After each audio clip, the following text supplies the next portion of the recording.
One by one, they turned. Their retreat was not a choice, but a surrender, the inevitability of selfishness collapsing under its own weight. For the first time in their cursed existence, they knew defeat not as an external force, but a truth born of their own nature. The hunger would always beckon, but the path to it had become a crucible they could no longer endure. And so they slunk back into the shadows, their howls of frustration fading into the relentless chirping of crickets, the mocking songs of the birds, and the low hum of a forest that had stood unbroken. The cold whispered its cold embrace with every step they took.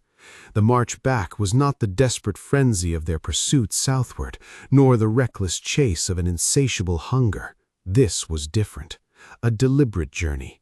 Each step felt like an act of surrender, not to weakness, but to the understanding of limits, to the impossibility of what lay behind them. The fantasy had faded, the perfect vision of boundless satiation dissolving like frost under the sun. The feasts they had dreamed of, the warmth they had longed to devour, were no more real than shadows cast on the forest floor. They had paid for that dream with torn flesh, blistered skin, and broken pride. Now, returning to the cold, they felt its absence in every ache and wound they bore. In the quiet spaces between their steps, memories emerged like ghosts. Faces they had forgotten, those they had pushed aside in their frantic climb towards a dream resurfaced now. Friends, family, people who had once shared their laughter, their struggles, lost to the endless pursuit of more. How many had they abandoned in their chase for the unattainable? How many had they hurt, blinded by their own desires? The cold began to settle back into their bones, familiar and sharp. It no longer felt like a punishment, but a balm. The ache in their bodies began to dull, but the deeper pain, the hollow left by what they had given up, remained.